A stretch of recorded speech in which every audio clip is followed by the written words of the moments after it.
Malayali medical വിദ്യാർത്ഥിനി ഉസ്ബെക്കിസ്ഥാനിൽ കൊല്ലപ്പെട്ട case അതിന്റെ അന്വേഷണം ഇപ്പോൾ ക്രൈംബ്രാഞ്ചിന് കൈമാറാൻ ആലപ്പുഴ ജില്ലാ പോലീസ് മേധാവിയുടെ ശുപാർശ. അതേസമയം കേസ് കേന്ദ്ര ഏജൻസിയാണ് അന്വേഷിക്കേണ്ടത് എന്ന് BJP ആവർത്തിക്കുന്നുണ്ട്. മതം മാറ്റ കൊലയെന്ന് ആരോപിച്ചുകൊണ്ട് ഹിന്ദു ഐക്യവേദി ഹരിപ്പാട് പ്രതിഷേധവും സംഘടിപ്പിച്ചു. ഉസ്ബെക്കിസ്ഥാനിലെ ബുഖാറ സ്റ്റേറ്റ് മെഡിക്കൽ യൂണിവേഴ്സിറ്റിയിലെ 1ാം വർഷ MBBS വിദ്യാർത്ഥിയായിരുന്ന സാവരിയ ബസന്താണ് കൊല്ലപ്പെട്ടത്. കേസിൽ സഹപാഠിയും മലപ്പുറം പെരിന്തൽമണ്ണ സ്വദേശിയുമായ സദറുൽ അനവിനെ അവിടുത്തെ പോലീസ് അറസ്റ്റ് ചെയ്തിരുന്നു. അച്ഛന്റെ പരാതിയിൽ ഹരിപ്പാട് പോലീസ് കേസെടുത്തു.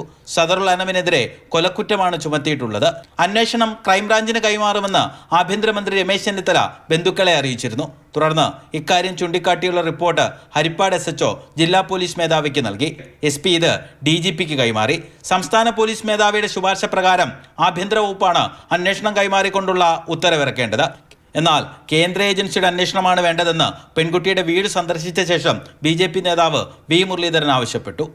അപ്പോൾ വിദേശ രാജ്യത്ത് നടന്ന ഒരു കുറ്റകൃത്യത്തെ സംബന്ധിച്ച് പ്രാഥമിക അന്വേഷണം നടത്താനാണ് ക്രൈംബ്രാഞ്ചിനെ ഏൽപ്പിച്ചിട്ടുള്ളതെങ്കിൽ ആ പ്രാഥമിക അന്വേഷണം അടിയന്തരമായിട്ട് നടത്തി ഇതിൻ്റെ തുടരന്വേഷണത്തിന് വേണ്ടിയിട്ടുള്ള ബന്ധപ്പെട്ട ഏജൻസികളെ സംസ്ഥാന സർക്കാർ തന്നെ മുൻകൈയെടുത്ത് കേന്ദ്ര സർക്കാരുമായി ബന്ധപ്പെട്ടുകൊണ്ട് അതിനു വേണ്ടിയിട്ടുള്ള നടപടികൾ സ്വീകരിക്കണം. കൊലപാതകത്തിൽ ദേശീയ വനിതാ കമ്മീഷൻ സ്വമേധയാ കേസെടുത്തിട്ടുണ്ട്. മാതൃഭൂമി ന്യൂസ്, ആലപ്പുഴ.